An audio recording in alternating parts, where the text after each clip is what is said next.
భక్తి టీవీ ప్రేక్షకులకు నమస్కారం. రుద్రాక్ష సందేహాలు కార్యక్రమానికి స్వాగతం. ఈనాటి మన కార్యక్రమంలో మనతో పాటు ఉన్నారు ప్రముఖ రుద్రాక్ష నిపుణులు, వేదగణిత శాస్త్రవేత్త, ఎన్నో జాతీయ అంతర్జాతీయ అవార్డుల గ్రహీత డాక్టర్ పాండురంగారావు గారు. రుద్రాక్ష జగద్రక్ష. ఒక రుద్రాక్ష ధారణ చేస్తే చాలు మనకున్న మానసికంగా బాధపడే వాళ్ళు కానీ, ఎటువంటి ఫిజికల్గా కానీ, మెంటల్గా కానీ, ఎటువంటి సందేహాలు సమస్యలు ఉన్నా, ఎటువంటి ఉన్నా కానీ చక్కగా ఒక రుద్రాక్ష మన జాతకరీత్యా వేసుకుంటే కనుక చాలా హ్యాపీగా ఉంటాము, చాలా సంతోషంగా ఉంటాము, మానసికంగా హ్యాపీగా ఉంటాం. అలాగే రుద్రాక్ష ధారణతో పాటు కరుంగలిమాల, అలాగే మీ జాతకరీత్యా ఎటువంటి స్టోన్స్ ధరిస్తే బాగుంటుంది ఇత్యాది అంశాలు కూడా ఈనాటి కార్యక్రమంలో మాట్లాడుకుందాం. గురుగారు సిద్ధంగా ఉన్నారు మీ అందరితో మాట్లాడడానికి. కార్యక్రమాన్ని మొదలు పెడదాం. ఓం నమ శివాయ గురు. ఓం నమ శివాయ. ఏం చెప్పుకుందాం ఈరోజు? మామూలుగా కథ చెప్పుకుందాం. ఒక పెద్ద వ్యాపారస్తుడు, బాగా డబ్బు సంపాదించాడు, పేరు డబ్బు చాలా ఉంది. దురదృష్టం ఏంటంటే ఆయనకు వారసులు ఎవరు లేరు. ఆయన తర్వాత ఇది ఎవరు నిర్వహిస్తారో అర్థం కాదు. బాగా సంపాదించాడు. సాధారణంగా అక్కడితో వదిలేయాలని ఎవరు అనుకోరు కదా, ఏదో రకంగా కంటిన్యూ చేయించాలనుకుంటారు. ఏం చేయాలి అని ఆలోచిస్తాడు. సరే, నగరంలో ఉన్న యువకులందరినీ రమ్మంటాడు. అందులో మంచి వాళ్ళని, తెలివైన వాళ్ళని ఎవడో దత్తత తీసుకోనో, వారసుడిగా ప్రకటించో ఆ వ్యాపారాన్ని కంటిన్యూ చేసి సమాజానికన్నా ఉపయోగపడతాడని. సరే, నగరంలో యువకులందరూ విషయం తెలిసింది ఎందుకు అని. ఇంకేమిటి, రెట్టించిన ఉత్సాహంతో శతకోటీశ్వరుడు, మొత్తం మనం వారసులు అయిపోతాం, ఎవడికాడ తిరుగుతాడు. సరే వచ్చారు, అందరూ వచ్చారు. అందులో ఒక తెలివైన ఒక అమ్మాయి కూడా ఉంది, ఒక చక్కని పెళ్లి కాని యువతి కూడా. ఇలా అందరూ వచ్చారు. ఆ అమ్మాయి తల్లితో పాటు వచ్చింది. అప్పుడు తను చూస్తాడు, వ్యాపారస్తుడు చూసి, జమీందారు చూసి, మీ అందరికీ ఒక పరీక్ష పెడతాను, పూల విత్తనాలు మీ అందరికీ ఇస్తాను, ఒక కుండీలో ఇవన్నీ వెయ్యండి, మీ విత్తనాలు వేసి పూల చెట్టుని జాగ్రత్తగా పెంచండి. అది బాగా పెరిగిన తర్వాత 3 months టైం ఏదో ఉంటుంది కదా అది పెరగడానికి. ఆ రోజున ఒక డేట్ పెట్టి అక్కడికి తీసుకురండి. ఎవరు బాగా పెంచితే చూద్దాం, ఎంత బాగా వాళ్ళు దాన్ని చూసుకుంటారో, ఎంత బాగా దాన్ని పెంచగలరో చూద్దాం అని అందరికీ విత్తనాలు ఇస్తాడు. అందరూ తీసుకువెళ్తారు. తీసుకువెళ్ళిన తర్వాత ఈ అమ్మాయి కూడా తీసుకుంటుంది. తీసుకొని అందరూ నీళ్లు పోస్తుంటారు, చక్కగా రకరకాలుగా వాటిని పెంచుతుంటారు. ఎరువులు వేసి, అవి వేసి, బాగా పెద్దగా అవి ఇవి రకరకాలుగా పెంచుతుంటారు. ఈ అమ్మాయి పాపం నీళ్లు పోస్తుంది, అసలు మొలకెత్తదు. ఎండలో పెడుతుంది, మొలకెత్తదు. ఏం చేసినా మొలక రావట్లా. అసలు ఎలా ఉన్న విత్తనం అలాగే ఉంది. తల్లి చెప్పుద్ది, నిరుత్సాహపడకు, అది లేటుగా రావడమో లేకపోతే ఏదో కారణమో ఉంటుంది, నువ్వు మాత్రం బలహీనపడకు అని తల్లి చెప్పుద్ది. సరే, అలాగే టైం అయిపోతుంది. అందరూ మాత్రం బ్రహ్మాండంగా తయారు చేస్తారు. ఆ టైంకి అందరూ తీసుకొని వెళ్తారు. అందరూ తీసుకొని వెళ్తే ఈ అమ్మాయి కూడా తీసుకొని వెళ్తుంది. ఖాళీది. ఈ అమ్మాయిని చూసి అందరు నవ్వుతారు. ఖాళీ పక్కది ఫ్లవర్ వాయిస్ తీసుకొచ్చింది, ఖాళీ తీసుకొచ్చింది పూలకుండి అని చెప్పి నవ్వుతూ ఉంటారు. అందరూ బ్రహ్మాండమైన పువ్వులు బాగా పెంచి కుండీలు నిండిపోయినాయి అనమాట. మంచి బాగా తయారైనాయి. వరుసపెట్టి అన్నీ చూసుకుంటూ వస్తున్నాడు. ఈ అమ్మాయి దగ్గరికి కూడా వచ్చిన తర్వాత చూస్తాడు, ఏమిటి ఖాళీగా ఉంది అని. ఏమిటి మొక్క వేయలేదా, విత్తనం పెట్టలేదా అంటే, లేదండి విత్తనం పెట్టాను, కాకపోతే అది మొలకెత్తలేదు. నా ప్రయత్నం పూర్తిగా చేశాను, నీళ్లు కావాల్సినవి వేశాను, ఎండలో ఎంత టైం పెట్టాలో పెట్టాను, మొక్క బతకడానికి 6 విత్తనం రావడానికి ఏం అవసరం అన్నీ చేశాను, అయినా రాలేదు. నిజాయితీగా నేను మీ ముందు జరిగింది ఇది చెప్తున్నాను. సరే, అన్నీ చూసిన తర్వాత ఆ వ్యాపారస్తులు ఏం చేస్తాడంటే ఈ అమ్మాయి చేపట్టుకొని పైకెత్తి ప్రకటిస్తాడు, ఈ అమ్మాయే నా వారసురాలు అని. ఎందుకు కారణం చెప్పమని అందరూ అడుగుతారు. అదేలాగా అమ్మాయి ఉత్తి ఖాళీ తీసుకొచ్చింది, మేమందరం చక్కగా మీరు ఇచ్చినవి బాగా పెంచి తీసుకొచ్చామంటే, మరి పిచ్చవేద వల్లారా, నేను ఇచ్చింది ఉడకబెట్టిన విత్తనాలు ఇచ్చాను మీకు, అవి మొక్కలు రావు, మొలకెత్తవు. సో మీలో నిజాయితీ టెస్ట్ చేయాలని. వారసత్వం అంటే నిజాయితీగా కూడా ఉండాలి, సామర్థ్యమే కాదు. మీలో ఎవరిలో ఆ నిజాయితీ నాకు కనిపించలేదు. సామర్థ్యంతో పాటు నిజాయితీ కలిగిన ఈ అమ్మాయి మాత్రమే వారసురాలు. సో కట్ చేస్తే మీ సామర్థ్యానికి నిజాయితీ తోడైతే ఎప్పుడూ మీరు ఓటమి అనేది జరగదు. ఒకరోజు కాకపోతే ఒకరోజు అయినా మీ సామర్థ్యము, మీ నిజాయితీ ఖచ్చితంగా సమాజం గుర్తిస్తుంది. అలా ఉండడానికి ట్రై చేయండి. సో సామర్థ్యం విషయంలో, తర్వాత ఆ లెగసీని కంటిన్యూ చేసే విషయంలో అమ్మాయి అబ్బాయి ఒకటే అంటే ఇక్కడ వ్యత్యాసం లేదు, ఆ వివక్ష లేదు. కేవలం మగవాళ్లే వ్యాపారం చేస్తారు అని లేదు. ఇవాళ ఇంటిలో కూర్చొని కోట్లు చేసేస్తున్నారు బిజినెస్, లక్షల్లో కాదు. ఈ సోషల్ మీడియా వచ్చిన తర్వాత మరీ విన్నాం. ఇప్పుడు జ్యువెలరీ చేసేస్తున్నారు, శారీస్ పట్టు చీరలు చేసేస్తున్నారు, 1 గ్రామ్ గోల్డ్ చేస్తున్నారు. అది ఇది అని లేదు, హోమ్ మేడ్ చాక్లెట్స్ చేస్తున్నారు, ఒకటి కాదు గిఫ్ట్ ఐటమ్స్ చేస్తున్నారు. అంటే మనం ఇవాళ ఏది వెళ్ళి ఎక్కడ దొరుకుతుంది ఇది నెతుక్కునే పని లేదు. మనకి ఏం కావాలి, మంచి గిఫ్ట్ ఐటమ్స్ ఏమైనా కావాలి, ఎక్కడ దొరుకుతున్నాయి చూస్తుంటే ఎక్కడ తక్కువ చూసుకోవడం అంత తేలికైపోయింది. ఇవాళ ఎవరు వచ్చి షోరూములు పెట్టి స్టాక్స్ పెట్టి ఆ అవసరం లేదు. ఇంటి దగ్గర కూర్చొని మగాళ్లే కాదు ఆడవాళ్ళు కూడా చాలా బాగా చేస్తారు. ఈ కథ కూడా అదే తెలియజేస్తుంది, మగవాళ్లే కాదు ఆడపిల్లలు కూడా చేయగలరు అని. ఓకే, బాగుంది గురుగారు స్టోరీ. కాల్ చూద్దాం. హలో హలో అమ్మా, చెప్పండి మీ పేరమ్మా? అరుణ కుమారి మేడం. మాట్లాడండి, గురుగారు ఉన్నారు. అమ్మా ఓం నమ శివాయ. ఓం నమస్కారం. ఏమిటమ్మా? హెల్త్ పరంగా కొంచెం బాగున్నట్లేదు గురుగారు. ఏమనారోగ్యం అమ్మా? చిన్న చిన్న హెల్త్ ప్రాబ్లమ్స్, నెక్ పెయిన్స్, ఇట్లా చిన్న చిన్న Neck pain. ప్రాబ్లమ్స్ ఉన్నాయి. ఏం చేస్తారమ్మా? నేను హౌస్ వైఫ్ సార్, స్టిచ్చింగ్ అట్లా చేస్తా ఉంటాను. House wife. కొంచెం గట్టిగా మాట్లాడండి. మీ వారు ఏం చేస్తారు? ఎంతమంది ఎంతమంది పిల్లలు మీకు? ఇద్దరు సార్. మీ వారు ఏం చేస్తారమ్మా? Pharma company. Pharma company. Pharma. అదేనమ్మా. ఓ 11 ముఖాలు రుద్రాక్ష, ఏకాదశముఖి, ఏకాదశ రుద్ర స్వరూపము. ఇది హనుమాన్ స్వరూపము కూడా. ఆధ్యాత్మికంగా మంచిది, ఆరోగ్యపరంగా మంచిది, భయాందోళనకు అవకాశం లేనటువంటిది. అది కుదరకపోతే దశముఖి. ఈ రెండిట్లో ఏదైనా ఒక్కటి వేయండి అమ్మా. వేసిన తర్వాత ఖచ్చితంగా బాగుంటుంది. All the best. ఓకే, మరో కాల్ చూద్దాం. హలో హలో ఓకే, గురుగారు క్యాంప్స్ ఏమైనా ఉన్నాయా ఈ వారం లేదు, మొన్న వారం కూడా వెళ్ళలేదు. అందులో రేపు గురు పౌర్ణమి. అవును, నా కోసం దూర ప్రాంతాల నుంచి ఎక్కడెక్కడి నుంచో వస్తారు, నేను ఇక్కడ ఉండాలి. సో గురు పౌర్ణమితో హైదరాబాద్లో లేకపోతే కష్టం. కాబట్టి రేపు నేను ఇక్కడే ఉంటాను, ఏ క్యాంపు లేదు. రేపు గురువారం ఎక్కడికి క్యాంప్ లేదు. ఎవరు రావాలనుకున్నా హైదరాబాద్ మొత్తం అన్ని బ్రాంచెస్ నుంచి మీరు అక్కడికి వెళితే, మీరు ఇక్కడికి రాలేకపోతే మీ అందరితో వీడియో కాల్ మాట్లాడతాను ఆ బ్రాంచెస్కి వెళ్తే. లేదు బ్రాంచ్ లేని ప్లేస్లో మీరున్నారు, రేపు రుద్రాక్షదానం చేసుకోవాలనుకుంటారు గురు పౌర్ణమి. లేదు మీరు ఈ బ్రాంచెస్కి దగ్గర అంటే ఆ ఊర్లో మీరున్న ఊర్లో ఈ బ్రాంచ్ లేదు, దూరంగా ఉన్నారు, అయినా కూడా మీరు మా వాళ్ళని కాంటాక్ట్ చేస్తే డైరెక్ట్గా నాతో వీడియో కాల్ మాట్లాడిస్తారు. సో రేపు నా వంతు ప్రయత్నం, ఇవాళ రేపు పూర్తి స్థాయిలో అందుబాటులో ఉంటాను. ఓకే రైట్ గురుగారు, కాల్ చూద్దాం. హలో హలో అమ్మా, చెప్పండి మీ పేరమ్మా? నా పేరు నాగలక్ష్మి అండి, అనపర్తి నుంచి చేస్తున్నాను. మాట్లాడండి, గురుగారు ఉన్నారు. అమ్మా ఓం నమ శివాయ. ఓం నమ శివాయ గురుగారు. ఏమిటమ్మా? అదండి మా చిన్న అబ్బాయి గురించి అడుగుతాను. డేట్ ఆఫ్ బర్త్ ఇవ్వండి అమ్మా. 2009 అండి. డేట్ 2009 జూన్ 5వ తారీఖు.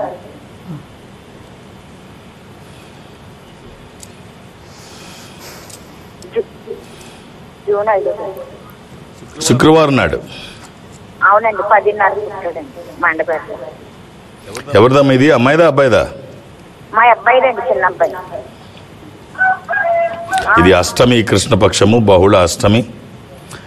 ఇది మీనరాశి, రేవతి నక్షత్రము. ఈ అబ్బాయికి మీరు ఇవ్వాల్సిన రుద్రాక్ష అష్టముఖి కానీ ద్వాదశముఖి కానీ. ద్వాదశముఖి 12 ముఖాలు, ద్వాదశ ఆదిత్య స్వరూపము అంటే సూర్య స్వరూపం.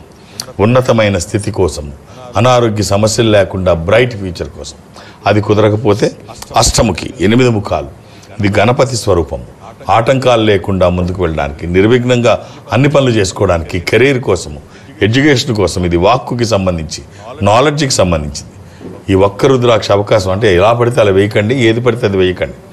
మనకి రోజు చెప్పుకుంటాం దురదృష్టం, రుద్రాక్షల్లో 199 నకిలీయే ఉంటాయి. అందులో ఇవాళ రేపు జాగ్రత్త.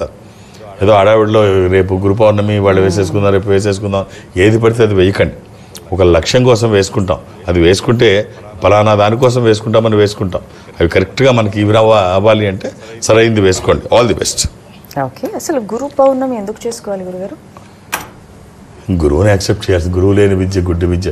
ఇప్పుడు తల్లి తండ్రి గురువు దైవం, దైవం కంటే గొప్పవాడు గురువు. ఒక దిక్సూచి మన జీవితానికి. ఖచ్చితంగా గురువు అవసరం, లేకపోతే ఒక మెంటర్ కూడా గురువే చెప్తాడు. ఒక మెంటరు, ఒక గురువు లేకపోతే అసలు జీవితానికి దిక్సూచి లేకపోతే ఏముంటుంది? గురువు ఖచ్చితంగా ఉండాలి. గురు బ్రహ్మ, గురు విష్ణు, గురుదేవో మహేశ్వర, గురు సాక్షాత్ పరబ్రహ్మ, తస్మై శ్రీ గురవై నమః. సో గురువు పాత్ర జీవితంలో చాలా ఉంటుంది. ఎవరికాళ్ళు ఇండివిజువల్గా మేము అన్నీ చేసేయగలం అనుకుంటే అన్నీ మనకి తెలియదు. అందులో తెలిసిన నిష్ణాతులు మనకి మెంటర్గానో గురువుగానో ఉంటే ఆ జీవితం వేరుగా ఉంటుంది. కాబట్టి ఎవరికి వాళ్ళు తెలివైన వాళ్ళు అనుకుంటుంటారు. ఎవరికి వాళ్ళు చాలా మంది కూడా తెలివైన వాళ్ళు అనుకుంటారు. అలా అనుకోకపోతే బతకలేరు. ఇప్పుడు ఎవరు వాళ్ళు చేసిన పని గొప్పది అనుకుంటారు, ఎవరికి వాళ్ళు తెలివైన వాళ్ళు అనుకుంటారు. ఇంగ్లీష్ వాళ్ళు ఏం చెప్తారంటే, ఎదర వాళ్ళ షూలో కాలు పెట్టి ఆలోచించు, అప్పుడు మాత్రమే నీకు నిజానిజాలు తెలుస్తాయి. లేకపోతే మనం ఒక్కోసారి పెద్ద గొప్ప విషయాలు అనుకున్నవి ఎదర వాళ్ళకి మనం జోకర్లా కనిపించవచ్చు. ఇప్పుడు కొంతమంది, అంటే ఇప్పుడు నేను ఎవరిని ఉద్దేశించి అనడం కాదు, కానీ ఇప్పుడు ఒక ఆయన ఇంతకుముందు చాలా బాగా మాట్లాడేవాడు పొలిటికల్గా, ఏదో చిన్న పార్టీ ప్రజాశాంతి పార్టీ అని కూడా ఉంది. పాపం ఆయన ఇప్పుడు మాట్లాడితే అందరూ జోకర్గా తీసుకుంటున్నారు. ఆయన చాలా తెలివైనాడు, నాకు తెలుసు ఆయన సంగతి. గతంలో చాలా పెద్ద ఒక ఎవెంజలిస్ట్గా ఒక వ్యవస్థకి ఇదిగా ఉండేవాడు. ఇవాళ ఆయన ఏం మాట్లాడినా ఆయనకు అలా అనిపించదు. అనుకుంటే ఆయన మాట్లాడు కదా, ఆయన చాలా గొప్పగా అనుకుంటాడు. మీకు వచ్చిన సంఘటన చెప్తాను. ఒక ఇద్దరు తెలివైన వాళ్ళ సంగతి. ఒక బాగా పేదవాడు రోడ్డు మీద వెళుతుంటే 10 రూపాయలు దొరికింది. దొరికితే 10 రూపాయలు ఏం చేశాడు, ఈ 10 రూపాయలు దాయాలి, ఎట్లయినా బాగా ఎవరికి కనిపించకూడదు అని ఇంట్లోకి వెళ్తే ఈ మట్టి గోడ ఉంటుంది. మట్టి గోడకి కొంచెం కన్నం పెట్టి తెలివిగా ఇందులో దాచేద్దాం అనుకుంటాడు. అందులో దాచేసి మళ్ళీ అది కనిపించకుండా మట్టితో దాన్ని మళ్ళీ అలికేస్తాడు. మళ్ళీ తెలివితేటలన్నీ ఉపయోగించి దానికి సున్నం వేస్తాడు. ఇంకా ఎక్కడో లోపం కనిపిస్తుంది. ఏం చేస్తే ఇది ఇందులో డబ్బు లేదని తెలుసుకుంటారు, ఎవరికి కనపడకుండా ఉంటుంది అని ఆలోచించి ఫైనల్గా ఓ నిర్ణయం తీసుకొని ఒక చాక్ పీస్ తీసుకొని దాని మీద రాస్తాడు. అదంతా ఆరిపోయిన తర్వాత రాస్తాడు, ఇందులో డబ్బు లేదు అని. తర్వాత అమ్మయ్య అని చెప్పి బయటకు అప్పుడు దాకా బయటకు వెళ్తే ఆవిడ అలౌ చేయడు. బయటకు వెళ్ళిన తర్వాత వీళ్ళ స్నేహితుడు ఒకడు వస్తాడు. వీళ్ళ స్నేహితుడు ఒకడు వచ్చి, ఏంటి మా స్నేహితుడు ఇందులో డబ్బు లేదని రాశాడు, ఎందుకు రాయాల్సి వచ్చింది అనుకొని ఆలోచిస్తాడు. చూద్దాం పోనీ ఏముందని చెప్పి అది తీస్తే అందులో డబ్బులు 10 రూపాయలు ఉంటాయి. అది తీసేసుకొని మనం తీసినట్టు తెలియకూడదు, ఇప్పుడు ఏం చేయాలి అని ఆలోచించి సరే మొత్తం వాళ్ళంతా మామూలుగా చేసేసి దాని మీద చాక్ పీస్తో రాస్తాడు, ఇందులో ఉన్న డబ్బు నేను తీయలేదు, నన్ను అడగొద్దు అని వాడి పేరు రాసి, అమ్మయ్య నా మీదకి రాదు. సో ఇది మనకి నవ్వుకోవడానికి వీలుగా బాగుంటుంది. ఇలా ఉంటారా, ఇంత పిచ్చోళ్ళు ఉంటారా? ఎస్, మనం చేసే పనులు చాలా ఎదరవాళ్ళకి ఇలాగే పిచ్చ పనులాగే కనిపిస్తాయి. మనం మేధావులు అనుకుంటాం, ఎదరవాడికి పిచ్చ. కాబట్టి ప్రతిదాన్ని ఇప్పుడు ఏది నువ్వు అనుకున్నది ఏది నిజం కాదు. ఇటు నుంచి ఇలా చూస్తే, ఇప్పుడు ఈ చెయ్యి ఇలా పెట్టాం, ఇటున్న వాళ్ళకి ఈ కలర్ ఒకలా కనిపిస్తుంది, ఇటు నుంచి చూసే వాళ్ళకి ఒక రకంగా కనిపిస్తుంది. రెండు అరిచెయ్యే, వెనక పక్క ఒకటి, ఏది నువ్వు చెప్పడానికి వీల్లేదు. అందుకనే అన్నిటిలో గొప్పవాడు అనుకోకు, ఎదరవాళ్ళని కూడా యాక్సెప్ట్ చేయి. ఎవ్వరు ఏం చెప్పినా వినడానికి ప్రయత్నించాలి. వినదగునెవ్వరు చెప్పిన వినినంతనే వేగపడక వివరింపతకున్ కనీకల్లా నిజము తెలిసిన మనుజుడెపో నీతిపరుడు మహిళ సుమతి. సో ప్రతిదాన్ని ఎదరవాళ్ళు చెప్పింది కూడా నువ్వు అర్థం చేసుకోవడానికి వినడానికి ప్రయత్నించే, తేలిగ్గా కొట్టిపాడేయకు, నిన్ను కూడా అలాగే అనుకుంటారు. కరెక్ట్. రైట్ గురుగారు, బాగుంది ఎగ్జాంపుల్. కాల్ చూద్దాం. హలో, చెప్పండి మీ పేరు? నా పేరు వెంకట్ అండి. మాట్లాడండి, గురుగారు ఉన్నారు. ఓం నమ శివాయ. ఓం నమ శివాయ గురుగారు. డేట్ ఆఫ్ బర్త్ జూలై 6 అండి. 6 జూలై 97. 1997. ఎవరు వెంకట, మీదేనా ఇది? కాదండి, మా అమ్మాయిదండి. పేరమ్మా? హేమ అండి, హేమ సాయి సత్యశ్రీ అండి. ఆదివారం పుట్టినట్టు తెలుసు కదమ్మా అమ్మాయి? అవునండి. స్టడీగా లేదండి. శుక్లపక్షము, కర్కాటక రాశి. ఏం జాబ్ చేస్తోందమ్మా అమ్మాయి? పిల్లలు ఎంతమంది అమ్మాయికి? పిల్ల అవ్వలేదండి ఇంకా. ఫిజియోథెరపీ డాక్టర్ అండి. డాక్టర్లు కొంచెం ఆలస్యం అవుతుందిలే అమ్మా. ఒక్క రుద్రాక్ష చెప్తాను, వీలైతే అమ్మాయికి వేయండి, అన్నీ బాగుంటాయి. ఇది వచ్చాక ఒక త్రయోదశి 13 ముఖములు కలిగిన ఈ రుద్రాక్ష ఇంద్ర రుద్రాక్ష, రోలింగ్ రుద్రాక్ష, కమాండింగ్ రుద్రాక్ష. అనుకున్నది సాధించడానికి, సంకల్పం సిద్ధించడానికి, కోర్కెల సాఫల్యం కోసం జాతకపరంగా అవసరమైంది కూడా త్రయోదశి. ఇది కుదరకపోతే నవముఖి అమ్మవారి స్వరూపం. ఈ రెండిట్లో ఏదైనా ఒక్కటి వేయండి.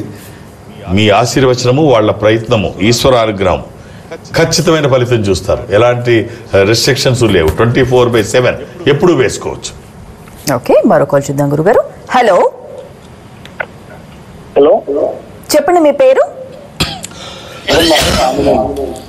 మాట్లాడండి. గురుగారు ఉన్నారు, డేట్ ఆఫ్ బర్త్ చెప్పండి.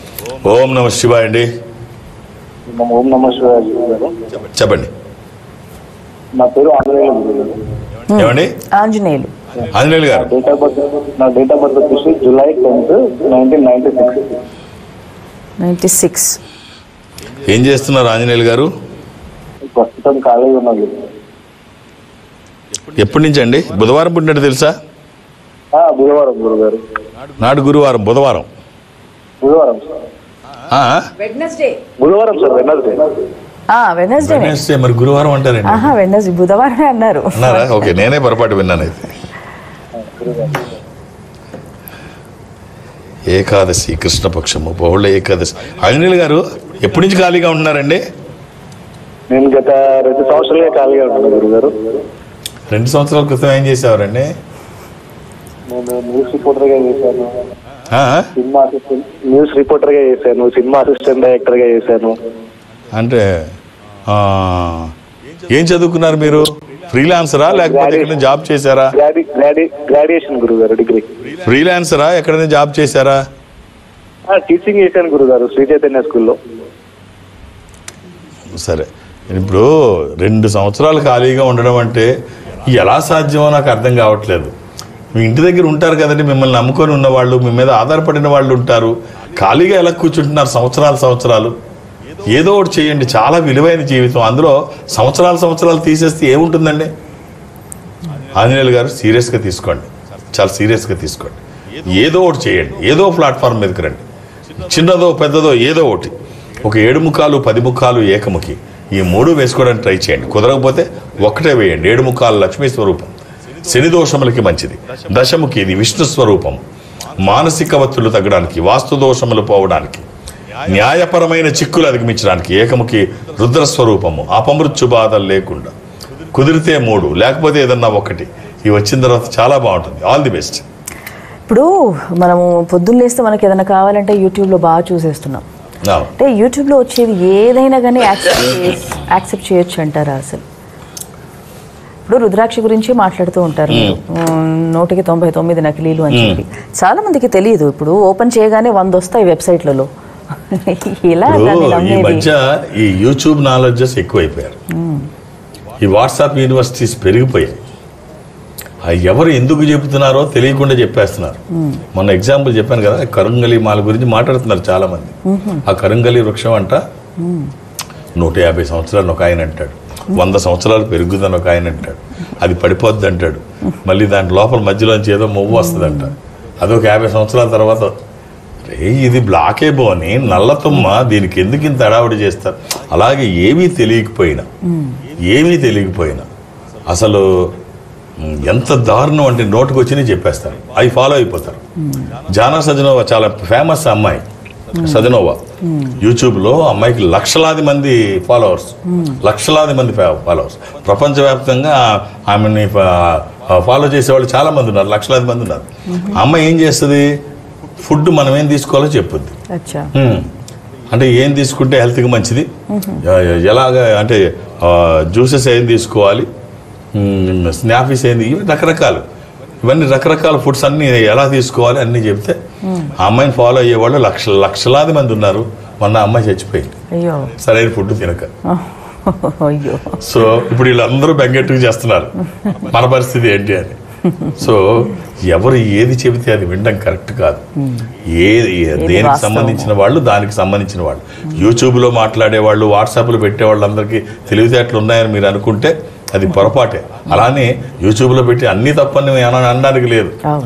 అందరూ అందుకే నాలెడ్జ్ ఉండదు. వాళ్ళు చెప్పారు కాబట్టి వాళ్ళు నిజం అనుకుంటే చాలా పొరపాటు. అలాంటి నమ్మకండి. అందులో యూట్యూబ్లో వచ్చేది ఏది నిజం కాదు. ఇది ఏరికైనా ముందు మీరు తెలుసుకోవాల్సింది ఏంటంటే ఎక్స్పర్ట్, దేనికైనా ఎక్స్పర్ట్స్ ఉంటారు, వాళ్ళని అడగండి. లేకపోతే జీవితాలు పాడైపోతాయి. ఇప్పుడు మరీ తేలికైపోయింది యూట్యూబ్ ఇది. అసలు కొన్ని అసలు వినడానికే యూట్యూబ్లు వచ్చిన తర్వాత ఈ నిన్న జరిగిన ఒక సంఘటన ఎంత దారుణం అంటే అసలు అది వ్యంగ్యం అయిపోతుందో లేకపోతే సమాజం ఏమైపోతుందో. భార్యాభర్తలు ఇద్దరు వాళ్ళు ఆ పనిని యూట్యూబ్లో పెట్టి దానికి ఇది పెట్టి చూడాలనుకున్న వాళ్ళు అది ఇంత పే చేస్తే చూసుకోవచ్చు. అరెస్ట్ చేశారు. ఎంత దుర్మార్గం అసలు, ఎక్కడికి వెళ్ళిపోతుంది సమాజం. దీని మీద ఆధారపడతాం. దీని మీద ఆలోచించండి. ఇంట్లో పిల్లల్ని కొంచెం మానిటరింగ్ చేస్తుండండి, కొంచెం మానిటరింగ్ చూస్తుండండి. రైట్ గురుగారు, కాల్ చూద్దాం. హలో, నమస్తే అండి. మీ పేరు? మనకు కుదరట్లేదు, నోరు రావట్లేదు, నిస్సిగ్గుగా. రైట్ గురుగారు, కాల్ చూద్దాం. హలో, చెప్పండి మీ పేరు? హలో, ఏమండి మీ పేరు?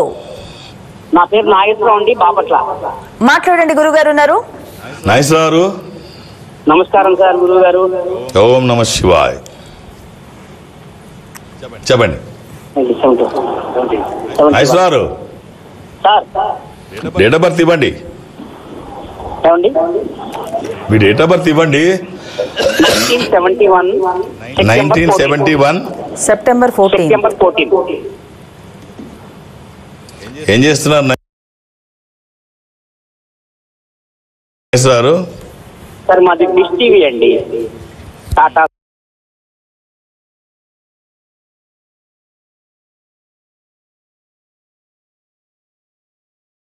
Sun Direct, Videocon, Dish TV.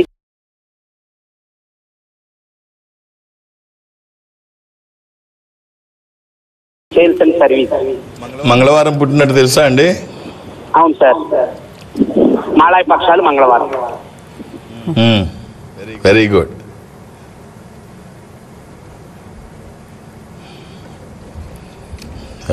ఇది దశమి, కృష్ణపక్షము, బహుళ దశమి, కర్కాటక రాశి.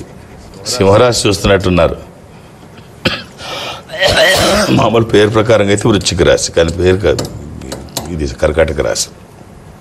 పిల్లలు ఎంతమంది అండి? వ్యాపారం బాగుందా? వ్యాపారం డల్ గా ఉంది సార్. సేల్స్ వరకు బాగానే ఉంటుందేమో, సర్వీస్ ఇప్పుడు లేదు. బాగా చేస్తున్నారా? అంత ఫాస్ట్ గా లేదు, నడుస్తూ ఉంది బండి. ఏదన్నా ఒక కొత్త వ్యాపారం పెట్టుకోవడానికి ఏదన్నా చెప్తారని కాల్ చేశాను సార్. ఇది ఇలా నడుస్తూనే ఉంచండి. దీన్ని ఎంతో కొంత నడుస్తుంది కదా, దాని మీద దృష్టి పెట్టండి. అలాగే ఎంతో కొంత రిస్క్ అవసరం. ఇంకో కొత్తది కూడా అనుభవం తీసుకొని కొత్తది కూడా చేయండి. ఎందుకంటే ఆల్రెడీ ఒక ప్లాట్ఫామ్ మీద ఉన్నారు. ఇప్పుడు ఇమీడియట్గా మీకు వచ్చే నష్టం ఏమి లేదు. రిస్క్ చేయండి, but risk should be calculated risk. ఇప్పుడు మనం రోడ్డు మీదకి వస్తే ఎంతో కొంత రిస్క్ ఉంటుంది. వెనక నుంచి ఆర్డర్ కొట్టేవచ్చు, ఏమన్నా జరగవచ్చు. ఒక మెడిసిన్ వేసుకున్నా కూడా రిస్క్ ఉండొచ్చు అందులో. ఇది జీవితం, రిస్క్ చేయండి, క్యాలిక్యులేటెడ్ రిస్క్ చేయండి. ఇవాళ 2-3 ఇన్కమ్ సోర్సెస్ ఉండాలి, ఒకటి సరిపోదు. అది బాగోకపోయినా మేము ఇలాగే ఉంటాం అన్న ఆలోచనలోంచి బయటకు రండి. బాగా చేయగలిగితే అలాంటివి ఇంకెన్ని చేయగలమో, లేకపోతే అది అలా అభివృద్ధి చేయొచ్చో చూద్దాము. ఒక 7 ముఖాలు 11 ముఖాలు ఏకముఖి 3 మీకు సంబంధించినవి. 7-11-1 లక్ష్మీ స్వరూపము, రుద్ర స్వరూపము, ఏకాదశ రుద్ర స్వరూపం. కుదిరితే 3, లేకపోతే 1. All the best. రైట్ గురుగారు, నాటి కార్యక్రమంలో రుద్రాక్షుల సందేహాల ద్వారా మా అందరికీ కూడా మంచి విషయాలు వీక్షించారుగా. ఇది నాటి రుద్రాక్షుల సందేహాల కార్యక్రమం. మరో కార్యక్రమంలో మళ్ళీ కలుసుకుందాం. నమస్కారం. Indo Nepal rudraksha organisation, Jubilee Hills, road number 45 మరియు సోమాజిగూడ, హైదరాబాద్. సంప్రదించాల్సిన ఫోన్ నంబర్స్